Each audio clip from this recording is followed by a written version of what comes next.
We Are So Not Straight would like to acknowledge that the recording of this podcast takes place on the unceded traditional territories of the Musqueam, Squamish, and Tsleil-Waututh First Nations.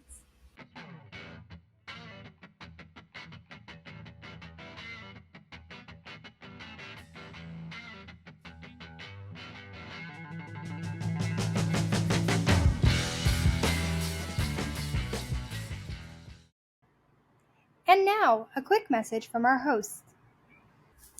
Welcome to Michaela and DJ's All-Stars 8 Fantasy League Draft. Draft. Yes. Oh my gosh. Yeah, we're back with our Fantasy League Draft, but we're doing it a little differently this time. So just to quickly clarify, here's how it's going to work. DJ and I have both picked 6 out of 12 Queens performers people. We have picked 6, and I've picked 6, DJ's picked 6. And basically what's going to happen is after every elimination, we're just going to cross off whoever it is who gets eliminated. And eventually there will be one person left, and that'll be the winner. And whoever has that person will be the winner of the draft. We feel like this is a lot easier than what we did last time, and also a lot less work for us to try to keep up with. It's also like an all-star season, and we've kind of seen... Sorry to cut you off. But, like, it's okay. An all-stars. It's not, like, a main season of drag race, and we've seen these people on our screens already. I'm glad they're back, and they've evolved so much. But, like, when we tell you our picks, you'll see. But, yeah, it's just... Especially with 2 people, just like, we're just going to do it that way. Exactly. So, we're just quickly going to tell you who our picks are. You're also going to have to remember that we film our episodes a week in advance. So, what's going to end up happening, and you're going to hear this, and it's going to be really confusing for everybody involved, but we film our episodes a week in advance. So, the draft picks are going to be, like, the draft is going to be uneven. It's going to be weird. We're going to try to figure out exactly how it works. It should hopefully line up. We think it's going to line up based off of the weeks, because I think Carry the One. The one we're filming right now should be coming out Quadratic Formula. Week after the premiere, is what I'm pretty sure, right? Am I right on that? Align the stars. So, if that is the case, you will be hearing it basically every week after the episode has happened. You're getting some stale-ass tea. So basically, the episodes come out on Friday. Our episodes come out on Sunday. But that episode will have whatever happened in the week before that episode. Yeah. It's really easier to listen than explain. Exactly. Yeah. So it'll all make sense. It's kind of similar to what we did last year. Where we were like a week late, but you're just gonna have to get used to it. It also just avoids spoilers that way. Like, hopefully you'll already know who. Exactly. We are going to quickly tell you who our picks are for our Fantasy League draft. So here we go. So Michaela won the draw. I won the draw. I won the coin toss. Never in my favor. I was last for the fucking other draft. I'm last in this draft. What? So. My fantasy draft team is as follows. Naisha Lopez, Lala Reed, James Mansfield, Mrs. Kasha Davis, Darian Lake, and Jessica Wilde. And my team is Heidi Ann Closet, Monica Beverly Hills, Kahana Montrese, Candy Muse, and Alexis Michelle. No, you're missing somebody there. I don't know who you could possibly be talking about. DJ. She who shall not be named. And her name is? Pangina. No. Violet Chachki. No. The Boulay Brothers. DJ, Bible Girl. Let's be serious. DJ, let's Bible be Girl serious. is here, y'all. Bible Girl is winning All-Stars 8. DragQueenMerch.com. What? You have 3 seconds. 3, 2, 1. It's Jimbo. Thank you. Yeah, so DJ got Jimbo on his team. Okay, let's just clarify something here. You know how we say at the beginning of our episodes that we don't judge people based on their art, because art is subjective and valid? This is a really good example of that. Yeah. Jimbo is neither DJ nor my cup of tea when it comes to drag. We just don't... I mean, looks, yes. personality on Twitter we and as seen in the and reality TV show, not for us. Exactly. So for us, just not our cup of tea. It may be your cup of tea. It's not our cup of tea. So if you do hear us talking about Jimbo in a way that you feel is disrespectful or something in that way, we are not meaning it in that way in any way, shape, or form. It is just we don't prefer Jimbo's drag and the way that their personality, especially the way their personality came across on TV, but also just we don't care for their drag as our kind of personalities was. Yeah, again, it's not an attack to the person. Some of y'all need to open them ears up. But yeah, it's just anything we say. Like that's why we say it in the beginning of every podcast. But that is our draft. I think this season is gonna be very strong look and competition wise. Like I think with a couple of these characters, it's like, all right, we are playing chess in All Stars 8, Like, that's what I'm feeling. Well, and at this point, you guys will have seen the episode from Friday's episode. DJ and I have not seen this episode. We are filming this on Wednesday, so we have not seen the episode. We do not know what happens. We don't know what the format is or anything like that. So if the format is different than what we are thinking it's going to be, we are obviously going to have to change the rules. And if that is the case and it does happen that way, we will explain that in next week's podcast. So please just keep listening to our podcasts and paying attention to that kind of stuff because we will be updating you on our drafts in every week's episode. Alrighty, let's get into the main segment of this podcast. Welcome to We Are So Not Straight, the podcast where two drag sisters talk about everything curvy, swervy, and crooked. We are your hosts, Michaela and DJ. And we are so happy you're tuning in. I think that sounded good.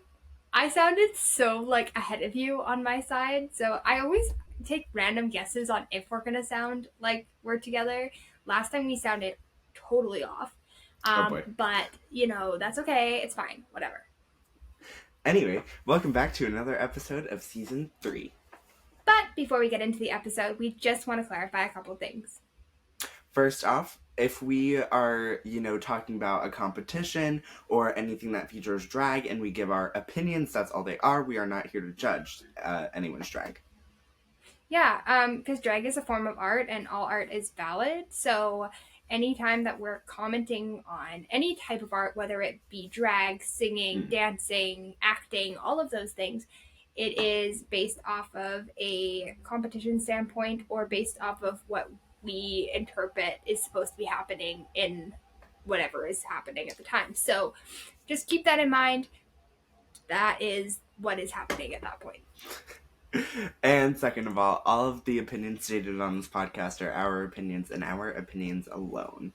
Yes. Oh my gosh, DJ, I am so excited for this week's podcast. Oh yeah, Michaela's excited for this episode. It's Michaela's pick this week. I know! I'm so excited. Oh my gosh, y'all, okay, first of all, let's just say something. I think DJ will agree with me on this. It is so hard to pick one specific thing to focus on in this podcast because we want to cover so many different things, but obviously we only have a limited amount of time. We don't want to bore everybody to death. So it is very hard for us to pick, but I think I'm really, really happy with this week's pick, and I think it's going to be a really good episode. I mean, I'm glad that I got to experience this week's pick. Anyway, Michaela, what is this week's pick? So this week's pick is The Wonderful World of Glee. More specifically, a specific episode called I Kissed a Girl. And if you are a Gleek like I am, then you understand what this episode is and what this episode means. When you talk and you have that little fountain of spit that comes out of your mouth? I have no idea. If that's what it is, then I've been saying that the entire time. Oh my god, it is. Great. But anyways, I'm just gonna say it. If you are a Gleek like I am, then you will understand what this episode was, what this episode means, and I was really excited to introduce DJ to the world of Glee because DJ hasn't seen Glee, y'all. I feel like a lot of people haven't seen Glee. I could have gone my entire life without watching it, but here we are in the Here we shining are. rays of God and all of His grace. But Anyway, I am super excited to get into this week's episode. But I also think that we need to just do a quick little backstory of what is happening in the episode prior to this so that you have a little bit of background and you understand kind of where we're coming into the storyline. Because obviously, this episode is season 3, episode 7. And so obviously that's in the middle of a season, but also it's 3 seasons into the show. So you need a little backstory kind of to understand what is happening. So we're going to get into that right now. so jumping right in, we have a couple different characters that are the focus of the main podcast. So first up, obviously, we have Santana. She is part of one of the Glee clubs, like one of two. The I Treble think she's, Tones. yeah, I think she's a cheerleader, Yep. and she is currently dating Brittany. Yes, and Brittany S. Pierce is Santana's girlfriend, also is the dumb blonde of the series, who has like really iconic lines and dumb things that she says. But she is actually quite smart. You will learn kind of throughout the story, but she is Santana's girlfriend, and that is kind of the main point of this episode. Is that is the little relationship between the two of them. Then we also have Coach Beast, spelled Beist, which I don't like if you've ever seen the show, but like, I think there's an E on the anyway, end too. But anyways, Beist. yeah, Okay, it's anyway, French, I so think. it's a football coach, or not a football coach. It's just like the school, like one of the school coaches is in love with a football recruiter named Cooter. She's the football coach. Oh, she is? Then Yep, what is Sue? Cheer coach? she's the cheer coach. Oh, okay. Anyway, I'm sorry, just the name Cooter. I have the mind of like a 5-year-old, so every time I heard that, I was like, vagina. Like, I couldn't. Like, DJ. I'm Oh my sorry. When you god. call Okay, something I'm a moving cooter. on from that. Thank you very much. We also have, as DJ just mentioned, Sue Sylvester, who is the cheer coach for the Cheerios, which is Santana's cheer team that her and Brittany are on, and that also plays into this story as well. She's also the like main villain in Glee, so keep your ears She's out not for like a that. villain. She's just kind of like she's like the Aubrey Plaza of Glee, if you've ever seen Parks and Rec. Like, The Aubrey Plaza of Glee. anyway, I mean, yes. this kind of seems like random, but like it is relevant, I swear. And my ankle is itchy. Pardon. Um, it's kind of random, but like it's relevant to the episode. So, yeah. Yeah, there's a little love triangle that happens between Sue and Coach Beast and Cooter, but we'll get into that in future reference of this story. Yeah, so then there's kind of like this. It's not like a B plot, but it's a branch of the plot. And there are political campaigns going on in the school and also in the town. Yes, in Lima, Ohio, which is also very key to the story Bumfuck that Ohio is set. town. Yeah, it's set in like the middle of nowhere in Ohio, and this is key to some of the storylines as well. But yeah, just like DJ said, we have 2 political campaigns going on. We have Kurt and Brittany, who are racing in the class president election at McKinley High, and then we also have Sue Sylvester and Bert Hummel and Reggie, the pizza guy, who is running for Congress outside of the school. So with the whole Congress thing, Sue is like scheming in her little office and is like, okay, how can I like win? And Reggie also is starting like a smear campaign against Sue, and it also features Santana and the whole Sue being in support of Santana and her being a lesbian, and also just Santana being a lesbian. And he's like, I'm gonna use this to win over the townspeople. Which is why Michaela mentioned it's set in Ohio because it's like a Confederate flag waving state. So Yeah, and it's also key to note that at this point of the storyline, Santana is closeted and has not come out to any of her family. The only people who knows, and I think honestly, it's based off of the fact that they're open. Being together, Brittany and Santana in the school, but the only people who know are the Glee Club. Nobody else in the entire state of Ohio, especially, but Lima, Ohio, nobody else knows. So this is something really scary for Santana, and we definitely get into that in this episode. So Santana also believes that Finn is the one who kind of outed her to Reggie. So in the last episode, before episode 7. 7, she slaps him. And that's where it ends. Yeah. And that's where it ends on that one, but we're gonna pick up right there. So give us 1 sec here. We're gonna pick it up. All right. So we bring up the episode. Present day, Santana is being told that she's going to be suspended for 2 weeks for slapping Finn. 2 weeks. DJ, what do you think of this punishment? Like 2 2 weeks. weeks? Like, okay, this is just like mind-boggling too. For context, I live in New York, so I mean, my state is yeah. So like suspensions here are not that long. It's typically like 1 to 2 days. I mean, like if you bomb the school, like yeah, maybe you're gonna get suspended for like a week. But like for a slap or like a fight, it's like a 1 to 2 The fact that you day, just said if you bomb the school, you're gonna get suspended for a week. Really? and maybe some jail DJ, time on top of that. DJ. Yeah, there we go. Thank you. Let's wrap that up again. Jeez.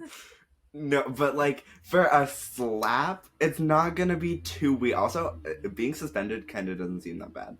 Like, you get to be home for 2 weeks, do your work. Yeah, I guess. I mean, I definitely think that it's a little harsh, being that it was literally just a slap. I don't think that there's a need for that kind of punishment. But Yeah, also, why I is mean, suspension? Like, you don't have in-school suspension? Like, you're in a public well, school. Like, that's like... exactly. And they do mention that, I'm not going to say what happened, but there is another incident that happened previously with another student that has resulted in their zero violence policy at Okay, school. also, but why wasn't there a zero violence policy before? Like, they just had to put the policy in because... Exactly. It's a questionable school, okay? We're in Lima, Ohio.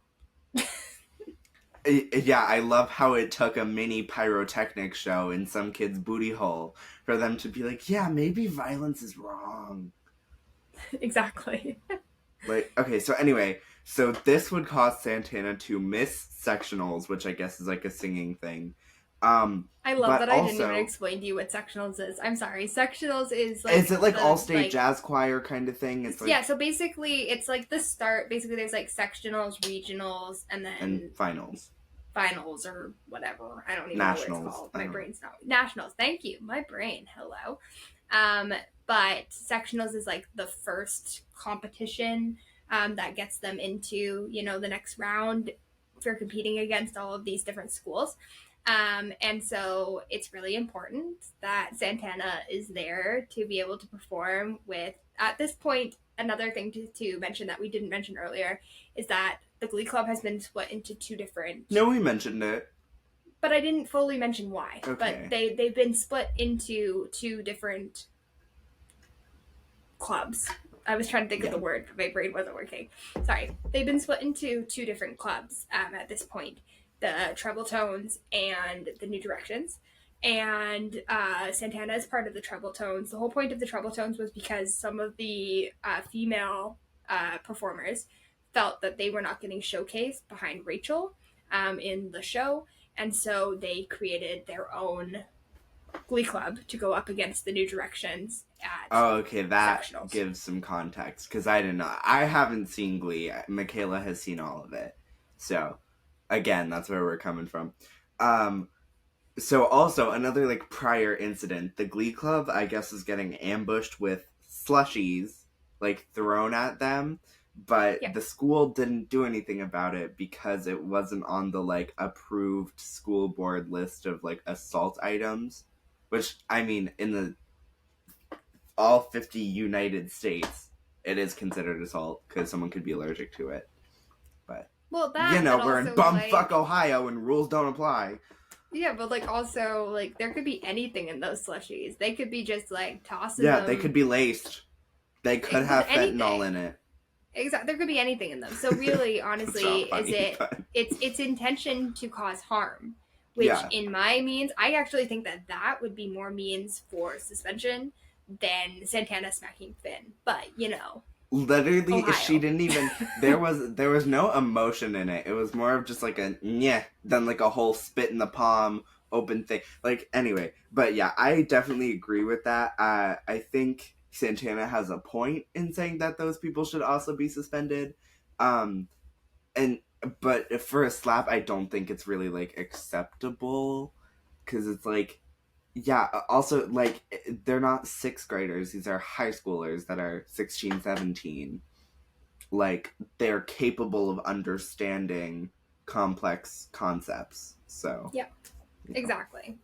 So anyways, we basically move on from that in that Santana is now trying to convince the principal not to suspend her, and it seems kind of hopeless. The teachers are even in support of this punishment. But then Finn comes to the rescue and stands up and says that she didn't actually slap him, it was a stage slap, which I she can't don't get know how suspended you for. get a noise from a stage slap, but I mean, you it know what? works. If you put your hand in such a specific way that when you hit it, it actually can make a noise. So Yeah, yeah, yeah. it could have been a stage slap. But well, it probably was a stage slap from the actors, but like Yeah, obviously in the context of the show it was not a stage slap. that's Inception. It's a slap within a not slap, but it could be a slap, but it's But it also could be not a a slap. slap, but it's Anyways, not a slap. so this kind of like confuses Santana because she's like, "Why is Finn standing up for me? I don't like you. What the fuck are you doing? I would rather be suspended." Um, but once they get out of the office, Finn kind of shares that he wants it to be a fair fight in sectionals, and uh, Santana is not amused at all. No, she doesn't seem amused at all. I mean, he even compliments her and says, like, it's not going to be a fair fight unless you're there. And she just bites back and says, actually, it would only be a fair fight if I wasn't there. And I was like, Santana has honestly, some good like little digs this episode, and zingers, that some was the little thing that was zings. keeping me going in this. Because at some points I was like, man. But then Santana was back, and I was like, cool. But Finn is just like, I care about you, and you should be your true self, and sappy stuff. But he also kind of gives her like that ultimatum that yeah. So, Yeah, the ultimatum is basically, he says, like, either get yourself to the choir room so that we can all have a talk, the treble tones and the new directions, or you could just go enjoy your suspension and your sitting out of sectionals. Your choice. honestly, I'd be um, like, all right, later, dude. I'm going to Bora Bora, see, Cowabunga. see, for me though, I feel like and I feel like also Santana kind of feels this as well, that sectionals is really important to her. And you can kind of see it in the scene before where she's like, what the heck, why am I getting suspended kind of thing. Even the look on her face when they say that she wouldn't be able to compete in sectionals, like that whole thing, for me, because I'm such a choir nerd and that kind of stuff, I would have been heartbroken if I wasn't able to compete. So obviously I would take the idea of going to the choir room. I would 100% take that over suspension. Yeah, me personally, I would just be like, I feel like when you're in like seventh grade and you're doing like a musical and you don't have enough male roles, so they like force the straights to be in the musical, and they Yeah. like don't care if you like died that day or something. Like, I feel like that's my headspace. I would be like, all right, peace out. I'm going to the mall. I think there's a new Versace sale. Like, anyway, then we cut to Rachel. She's Yep. having one of her inner monologue moments and is kind of explaining to the audience, I don't know what that hand motion was, why the election is important to Kurt and how it's essential to his college resume. Yeah, she also says at one point, like, they don't realize how important it is to me. So, like, is it actually as important to Yeah, Kurt it's as it that's is the to thing with Rachel? Rachel's character. It's like what I know of Glee, it's like everything is always about her and that's kind of her downfall. Yeah, So, for sure. Absolutely. But yeah, and so Rachel tries to get Brittany disqualified when she sees her giving out pixie sticks. She says that, you can't bribe the voters. You can't buy votes kind of thing. And Principal Piggins can't give two craps about it. I feel like that's also like an extremist thing. It's like she's giving out snacks. It's not like she's literally handing out copious amounts of racks under the goddamn Well, and table. they're not paying for them. Like she's Yeah, literally just handing them out. Like it's not like she's being like, "Hey, if you vote for me, if you pay this whatever, then your vote will count towards this or whatever." It's not anything like that. She's literally just handing them out. So, yeah. Um, and then so Kurt and Rachel meet at their lockers, and they're pressed by the like school like reporter, newspaper person. I don't know, I but think his that name is type of Jacob. I just remembered that and randomly. looks I like a feel like that's Jacob. correct. Anyway, and this reporter is not helping. You just cannot say a nice thing. And Kurt's like, great. Um, and so Kurt and Rachel get to scheming, and Kurt's like, what if I like cheated? Like, what if I just like was like a in my reputation era and just kind of cheated a And little bit? Rachel is totally against it. Like, she's Mm-hmm. like, absolutely not. You were not cheating. Like, that is ridiculous. Do not do that at all. Which, remember that. Remember this little Yeah, convo keep that because it in your comes up head. later. Rachel said, do not cheat. I mean, okay, so for like a high school election, it's like, what does student council really do? You know, like, oh, they plan a field trip. Like, what is cheating? Like, it's not like you're cheating like the government out of taxes. I've always wondered what a student council does because, like, I didn't have a student council in my school. My school was too small to have a student council, and so, What? like, I've always just wondered what did they do? How What? is a Are you school shocked? too small to have a student? Because I went to like a Dude, private school, which my was school. the smallest of the small. Oh no, dude, my school. First of all, my school was in a church. Not that it wasn't a church school, but it was an art school. But we had basically taken over like what used to be a church. But we were also a middle Okay. and a high school put together. So we were grade 6 all the way up to grade 12 in the same school. So yeah, I had a small school. Well, you have a specialized like art school for grades 6 through 12. Did you still Yeah. learn like algebra and like Oh, I learned everything, but it was like a focus of school. Like it was still school, but we focused on arts as well. And there's actually an elementary school version of it as well. It's actually a full like you could go huh. from elementary school all the way up to Okay, high we school. can like talk about this later, but I'm curious of what like your schedule like looked like. Anyway, so like in this situation I'm like cheating is not the end of the world. You know, like it's student council. You still Like, didn't answer my question. What does a student council do? oh, student councils, they like plan school events. Like, if you have homecoming, they like pep rallies, you know, like improvements for student life, like resources and uh, like they do have some influence on like where some of the budget goes. Like, also like they head like programs and stuff or like that sort of thing. It's mainly like Right. student life focused, if that makes sense. Okay. We had like committees and stuff. Like I was on prom committee and things like that, but like we didn't have anything like that. Yeah, no, Like there like was they would like no say head in the it. prom committee. Interesting. Okay, cool. Yeah. All right, continue. Sorry, I just was very curious. I just never got that experience. So then we cut back to there are a lot of like rough cuts between all the characters, but Santana ultimately decides to go to the chorus room, and she finds out that the Finn is like, we're doing we're doing music sang by females for females, and when Yeah. I just want to point this out, people he says the term female like a goddamn incel. It's like referring to people with vaginas as females, and I was like, I know it's 2012, but like still. I know. Anyway, a lot of things in the show give me the ick, and I will point it out. So anyway, Santana's not amused because she's like, I don't need this girl power kind of Powerpuff Girl shit.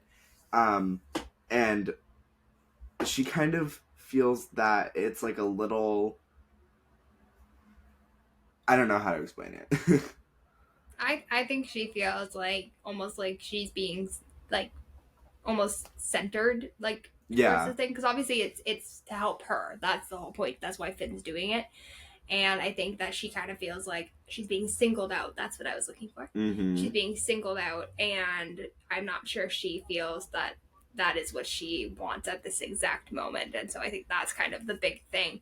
But to get us started on songs for women, written by women or sang by women or whatever, um, Kurt and his boyfriend Blaine sing "Perfect" by Pink, and at the end, Santana makes like the funniest comment where she literally says, like, I think she says, thank you so much or something after all of this. Out of the worst After things I've encountered in life, I can add this to I the can add list. this to the list or something like that. It's like something really, Because really like honestly, I would have said the same dumb. thing. Like this little twink Anna and the goddamn straight football play, the quarterback that they put in a cardigan sweater singing Perfect by Pink. See, here's the thing though. For me, like I feel because I'm such like a choir kid and stuff like that, like that would be my safe place. So like the fact that my friends were like rallying around me and like supporting me that way and like made this assignment specifically for me, I feel like I would be like very grateful for it. But that's because I'm that kind of person. And I also can't put myself in Santana's shoes. I don't know how Santana feels. I didn't have to go through something like that. So I also can't like say that I would do that because I don't know because I'm not in that specific situation. See, I also see the idea of like her kind of like I understand her feeling of kind of being like tokenized and like being like the center focus when it's like, girl, I'm just another person, and just because I eat pussy sometimes doesn't mean I need this whole like thing. Anyway, Well, we and the cut. thing is that I'm just gonna say sorry. The thing is that Finn even explains that they're worried about her.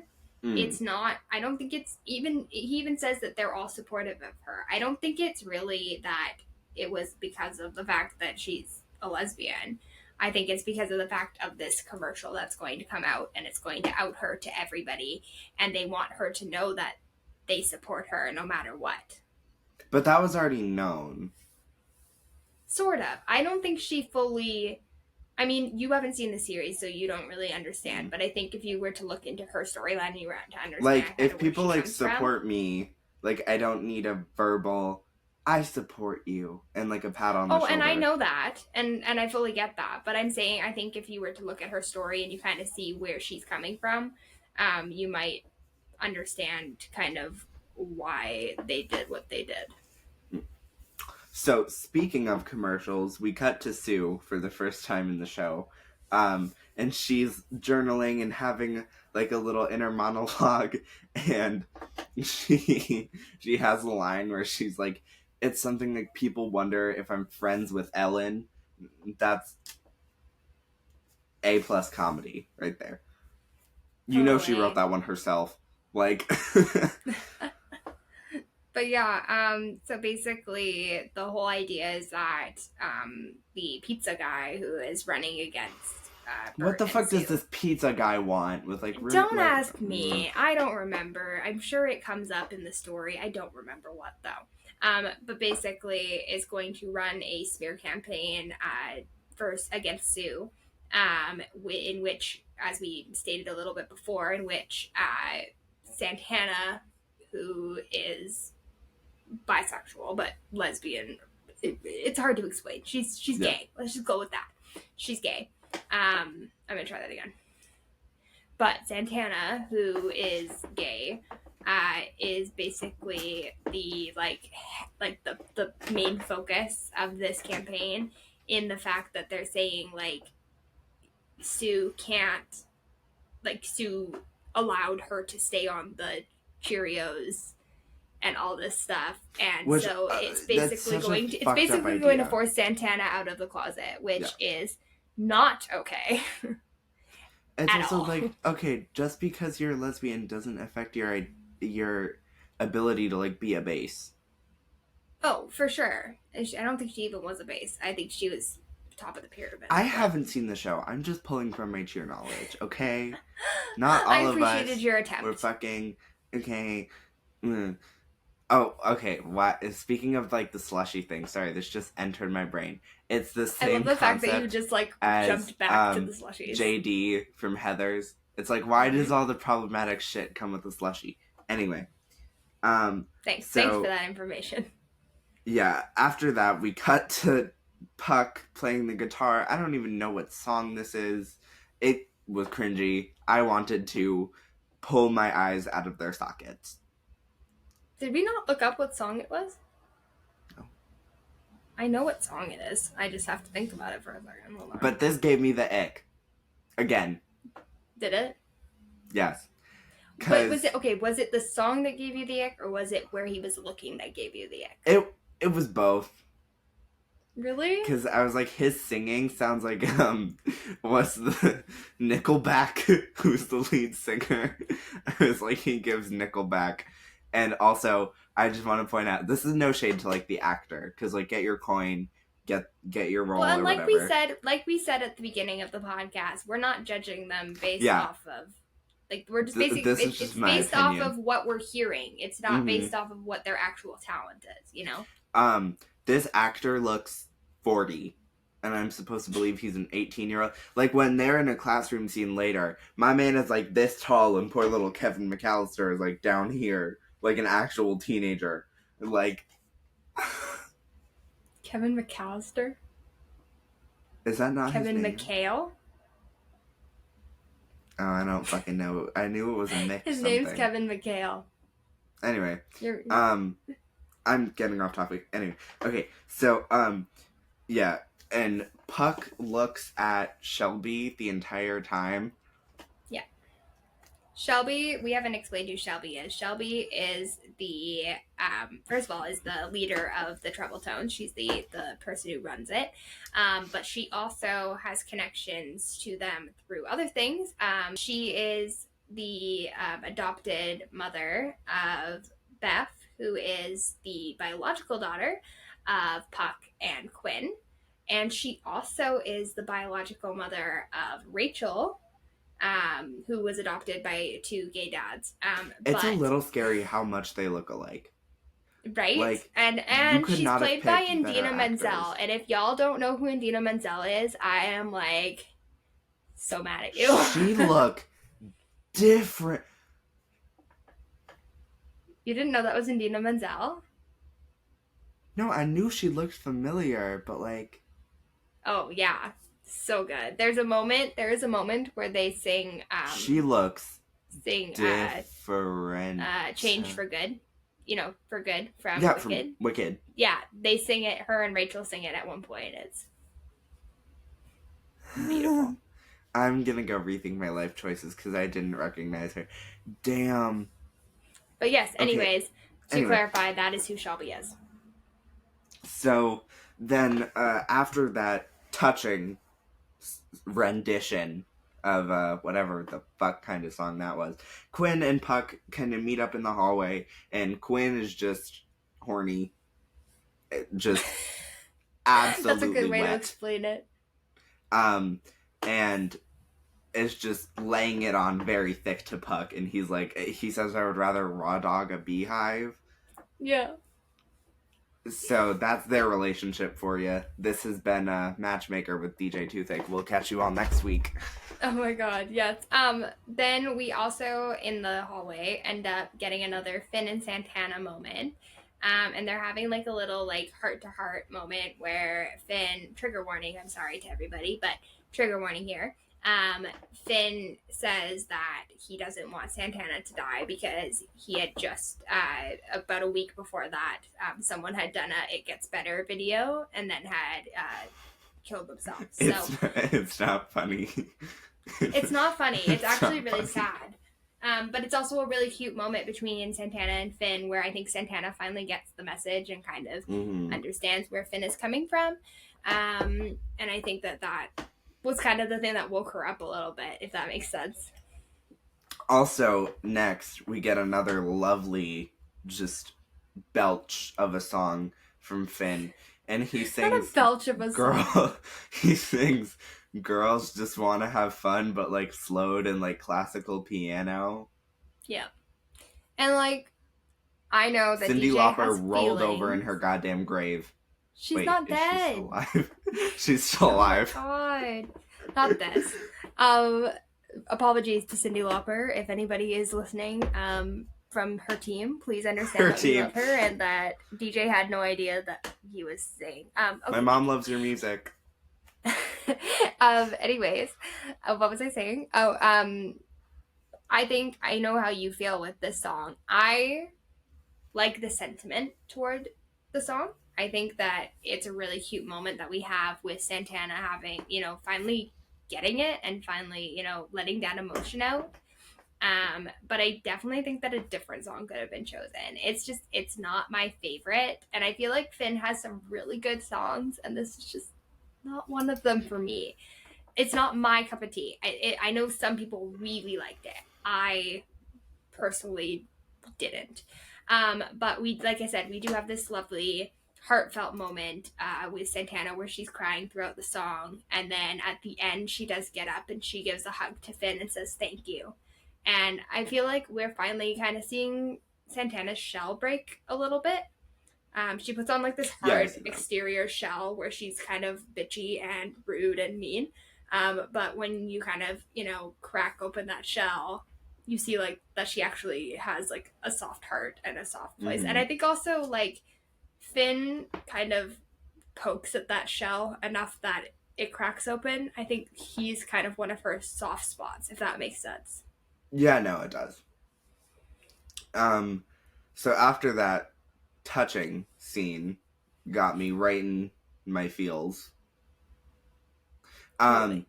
Coach Beast encounters Sue and Cooter. Are you gonna laugh every time you say his name? Yeah, because who fucking... Anyway, the two are very close. They are not leaving room for Jesus in this booth. And Coach Beast and Cooter have a...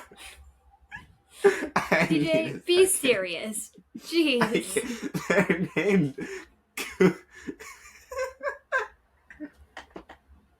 Anyway, we are professional on this podcast, DJ. Coach Beast and the dude, they're like, wow, I didn't know you were dating Sue. And he's like, it's not like that, but also like you never reciprocate my affection. So, yeah. And they have a moment and they storm out. Yeah, exactly.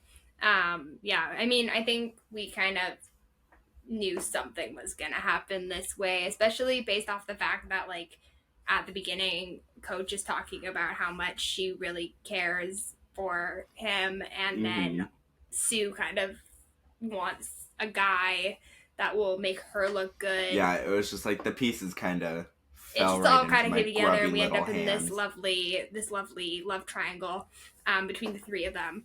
And it's kind of, this is an awkward scene because, and I also think like if you're a fan of Coach Beast, then you would understand, like, I feel that she's like being really like I feel like, how do I explain it? Yeah, just shat on. Like it's not. Yeah, exactly. Right. I feel like she's really getting the short end of the stick on this one, and that it's just, you know, one after the other. She finally felt like she was getting somewhere, and now she's just being knocked down, and my heart is sad for her. So, continuing on, it's kind of like the next day, we get a time jump.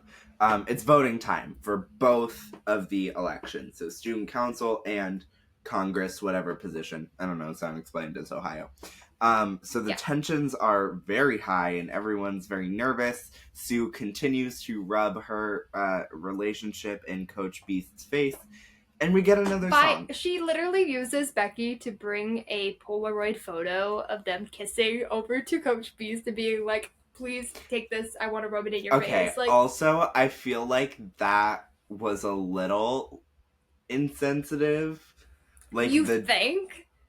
The fact, first of all, let's talk about the fact that right in front of her, because Coach Beast is like the one who's running all the polls, and like they're like making out over in like the freaking corner, and then Becky's like, "Here's a picture because Sue wants you to have this because she wants to rub it in your face." Like, no, but the fact that Sue specifically told Becky to give Coach Beast the picture, I was like, oh, absolutely. But that's just who Sue is, so it makes sense to me. Whatever, it's fine. But yeah, basically we then get a lovely rendition of Jolene by Dolly Parton from Coach Beast, where it's not the worst.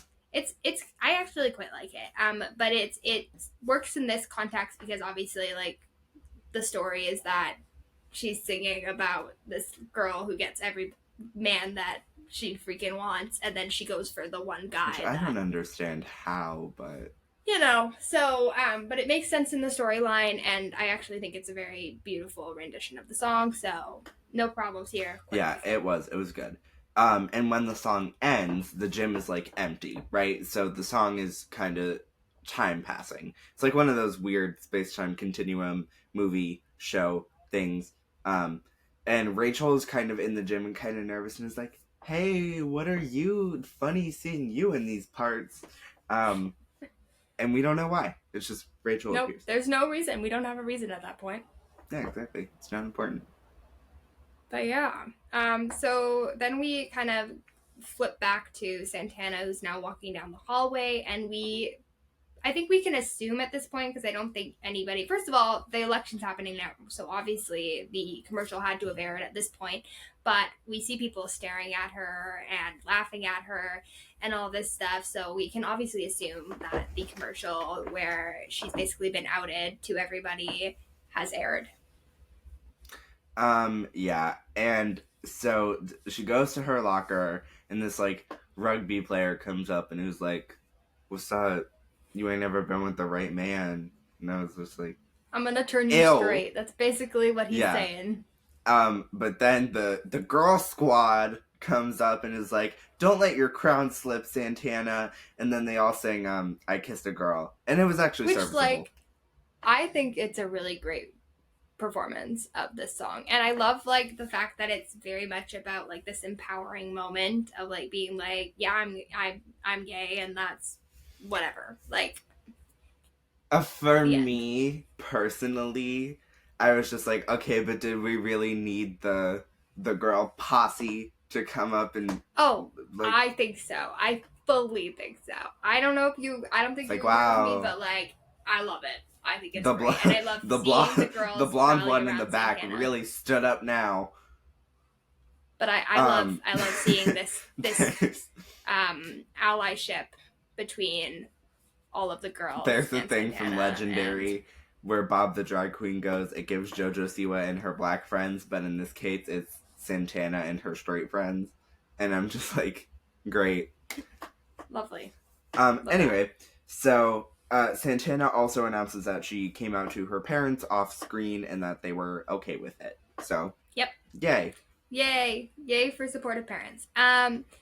In the midst of this, Kurt is called to the principal's office. We don't know why at this point. And when he arrives at the principal's office, he gets told that he won the election by 190 votes, and there were more votes in the ballot box than there were seniors of the school, which means that something must have happened. Now, the tea here is, while Kurt was talking about cheating, he actually didn't. And he's like, no way, I'm like actually innocent. Like, I thought about it, but like I'm actually like innocent. So like, what's the fact he says he thought about it? Yeah, like, it's like, dude, you're just digging yourself into a hole.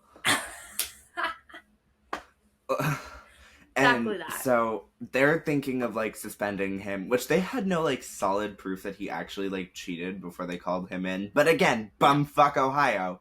And he's being suspended for another like week, I think. And he's kind of like dismissed, and he like cries to Rachel a little bit, and he leaves. But then Rachel tells Finn that she was the one who actually stuffed the ballot box. Dun dun dun. Okay, let's recap here for a second. Who was it, DJ? I'm gonna ask you this question. Who was it who said don't cheat? The boogeyman. Oh, come on. You know who it was. Leah Michelle. Yeah, exactly. Rachel said, do not cheat. What does Rachel do?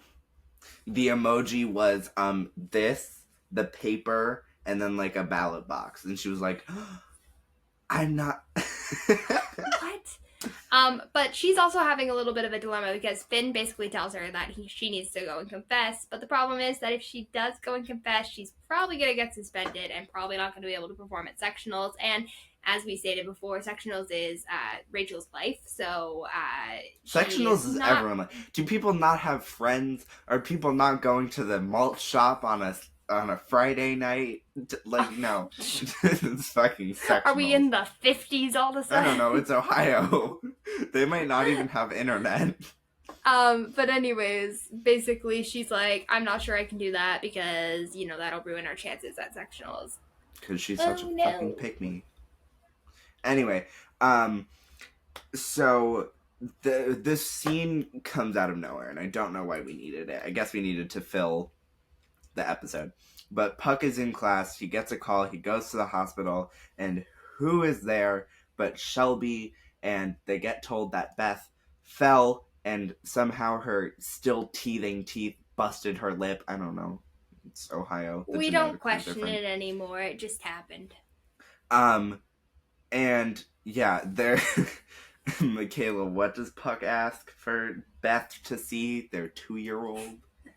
A plastic surgeon, because he doesn't want her to end up with a giant scar on her lip. A scar on your lip is cool.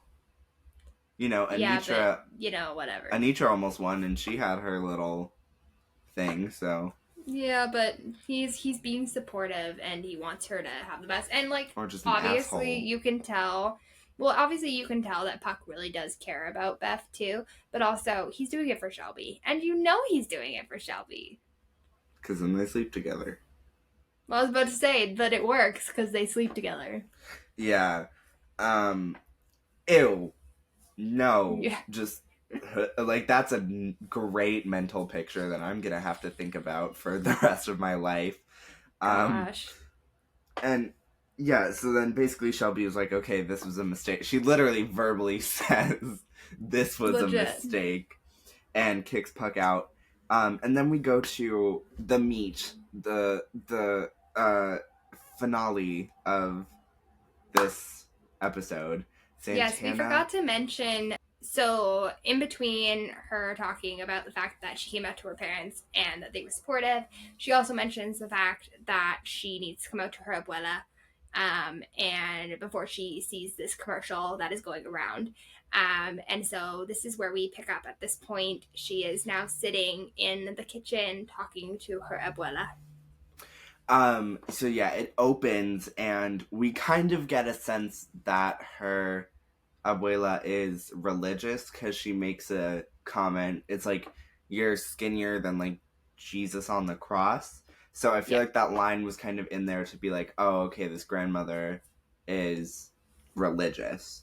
It's a setup. So, it's a fully set up line. It's so that you understand the situation. So her grandmother is kind of brushing things off at first, but then Santana is like, no, like, you need to listen. This is really important. And basically, the way Santana phrases it is something to think about, because she says that she loves girls the way that she has been told that she is supposed to love, like, guys. And it doesn't go over well. No, it doesn't. Her abuela does not take it well at all. Basically says that secrets are supposed to be kept secrets, and that she shouldn't have said anything because it's not the secret that is the sin. It's the way that people talk about the secret that is the sin. And she tells Santana that she never wants to see her again and to get out of her house. That was... that was sad. My heart. I do have like a note. I know DJ with his opinions. But like, I just feel like it was a little rushed, and I feel like we talked about Pose a couple weeks ago, and we didn't talk about this exact moment, but when Elektra is kicked out of her mother's house, it's kind of like you can really see the struggle there and the pain and the hurt. And yes, it's a very different, standing kind of situation. It's just, the scene felt a little rushed for me, and it just didn't have the same effect that I kind of would have liked. I understand that. I mean, I feel like it's rushed, but I think here's the thing. I think that yes, it is rushed. I also think though that if it had been dragged on and dragged on and dragged on, people would have lost interest. I feel like people would have just been like, okay, it's enough is enough. Like, we know what's going to happen, the end. And I think that also Santana at this point is kind of getting to the point where she's okay with who she is and she's becoming accepting of herself. And I think that it's a story of almost that she's worried that her abuela's not even going to listen at all. And I think that she just needed to get the words out before anything could happen because she wanted to make sure that at least the secret was out. Yeah. So after that scene, we're back to these two fucking just cesspools. And Quinn invites Puck over because she is just soaking the sheets at this point. And and Puck is like, okay, no. I'm gonna stop you right there, girlfriend. It's that is not not even what that. I came okay, but for. here's the thing, though. You say that she's horny. I don't think it's that. She is. She's horny for a baby. She's foaming at the goddamn mouth. But she wants a baby. It's not that she's attention. horny. Yeah, well, not exactly. for it's attention, not that but like she's. It's not that she's horny towards Puck and like all that stuff. It's that she is horny for a baby. She wants a baby because girl, you already have point, one, and you're not paying child support. I'm not gonna go into details, but there's a whole situation where Puck and Quinn are trying to get Beth back, and she even mentions that in this scene where she says like it was stupid for us to try to get Beth back, but we made one perfect baby, we can make another one.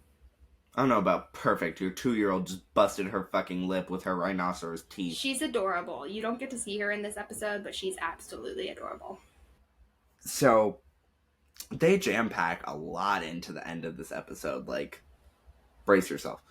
Sue ultimately loses the election, and Coach Beast comes into this office ready to get her man, and... like, full blown, like, I'm not leaving without him. And Sue and Coach Beast have this moment of like, all right, it's on, sis. Meet up, you know? Yeah, exactly. But, you know, he basically says, like, I do have feelings for you, but I also have feelings for Sue. And she's like, you know what? I'm not giving up without a fight. And yes, she walks out of the room, but she is not giving up. And I don't think we've seen the last of it. Like, if I were Coach Beast, I would be watching my back. You know? Exactly. So yeah, then we go back to the choir room and they're basically talking about like how the week has gone kind of thing. And there's like a round of applause and I think, who is it who says it? Someone says, where's Rachel? She never misses a round of applause or something like that. And yeah, so Rachel's missing. We don't know where she is at this point. And Kurt is wearing this like ELA teacher poncho sweater thing that I was just like, Kurt, what the hell? Kurt looked like an old art teacher that I had that would be like, and breathe through your vaginas. Like, it gave very that. If you, just Google it. And Kurt congratulates Brittany on her win, and he kind of is like, well, I didn't win. Rule, slay the house down, boots. Literally. It's just like rule, that kind of moment. Do a good job kind of thing. Yeah. Then Santana, after, you know, we have this heartbreaking scene with her, and she basically, I think at this point she's kind of, not that she's come to terms with what's happening, but I think she's kind of like, well, I'm just gonna have to deal with this kind of thing. Anyways, she sings Constant Cravings by Katie Lang. I think it's very beautiful. She has a gorgeous voice, and Santana does. So I mean, this song, again, it was serviceable. And I know it's Glee, and there's gonna be singing, but like some of the songs, I was like, all right, this was serviceable. I liked it. It was good, and everyone kind of joined in. The only thing that was missing was like a lighter in the background. Kurt sends in his college application, which is important because he didn't win, so we don't know what's gonna happen. And then Rachel comes in, and she looks kind of almost like she's like distressed. She's like in trouble. She's upset, and everybody's honestly, like, "What the heck's going on?" Like, being Rachel Berry, I thought she would have mascara running down her face, just completely distraught. Like, I think one thing you'll learn about Rachel if you watch the series is that, yes, she's emotional. She's always been emotional. But she also, I think, has a face, like, she's an actor, right? So she can turn it on, turn it off. And I think that that's kind of this moment is, like, she knows she was wrong, She accepts that she's wrong, which I think is a big thing for her, is accepting that she was wrong.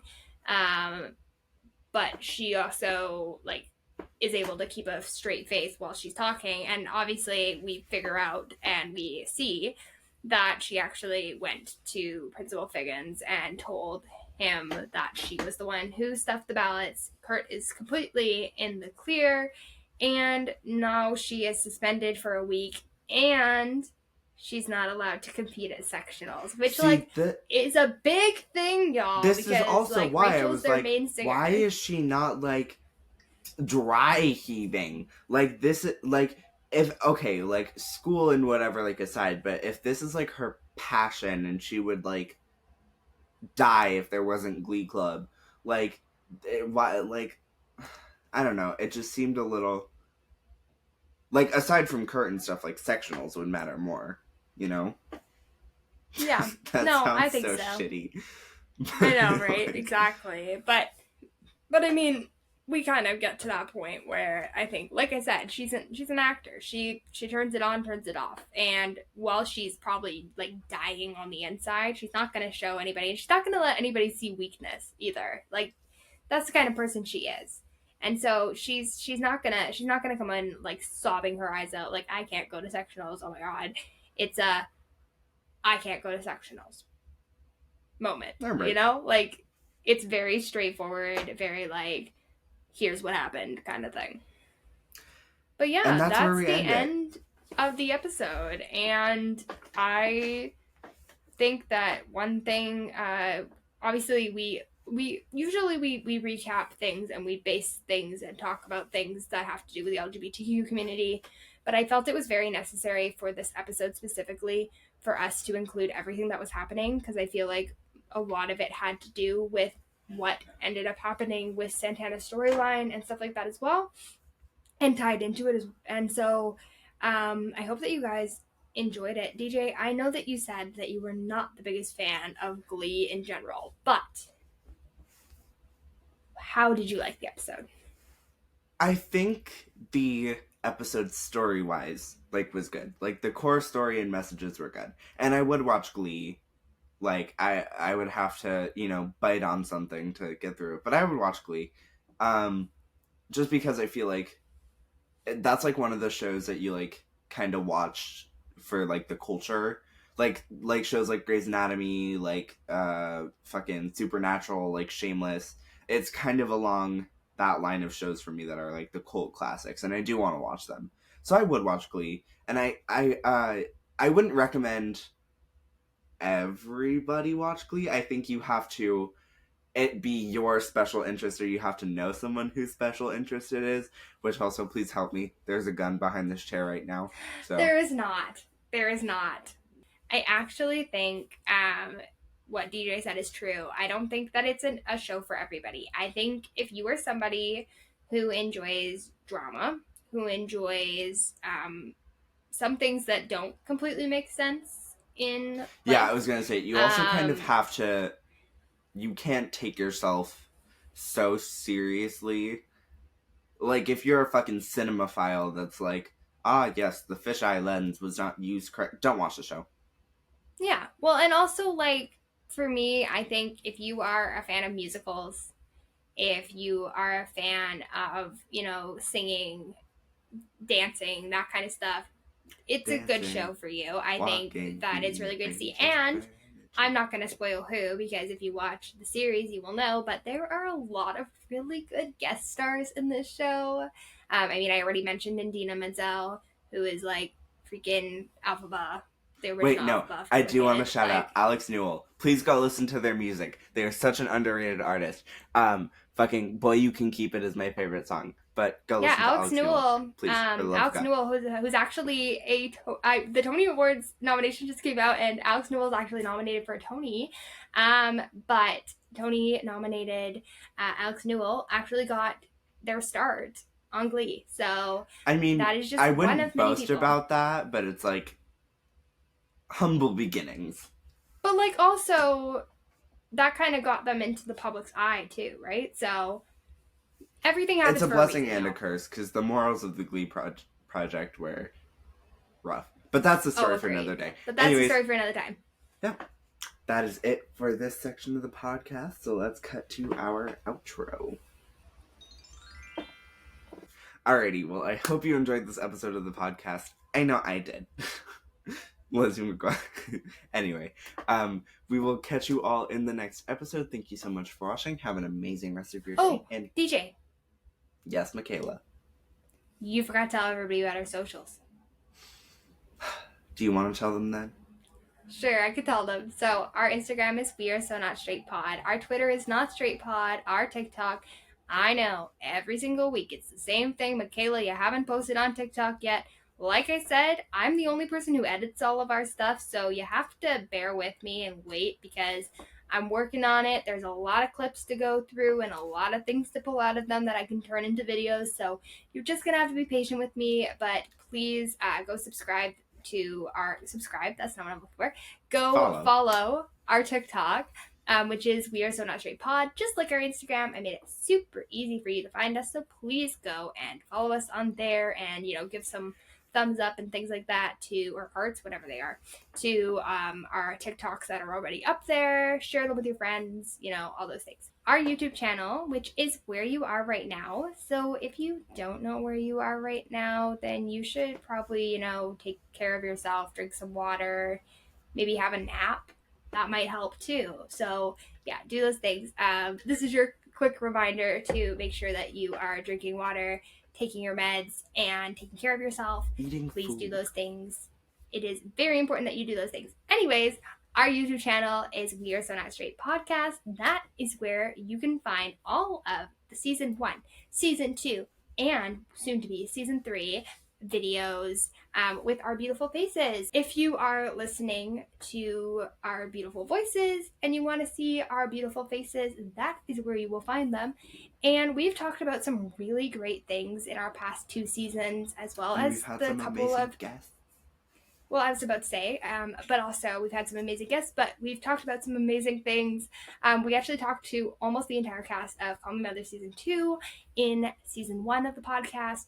And then we've talked to some amazing drag artists, actors, singers, you name it. We've probably talked to them. So please go and listen to those or go and watch those. We are trying to get more people on our YouTube channel, subscribing and interacting with our YouTube channel. So if you could even just go and give some thumbs up or comment down below. DJ and I always reply to the comments, so please go and comment down below. If it is a nice comment, I'll probably respond. If it's a nasty comment, DJ will probably respond. So, do with that what you will. But anyways, yes, please go and check those out. Also, share with your friends, family, strangers, all of the above. We would love that. We would really appreciate that. Just airdrop, get on a packed plane and airdrop our videos. Actually, though, please do that. That would be wonderful. If you have any questions, comments, concerns, fits of rage, or suggestions, you can email us at wearesonotstraight@gmail.com. And yeah, I think that pretty much covers it. All this information will be down in the show notes and the description box below.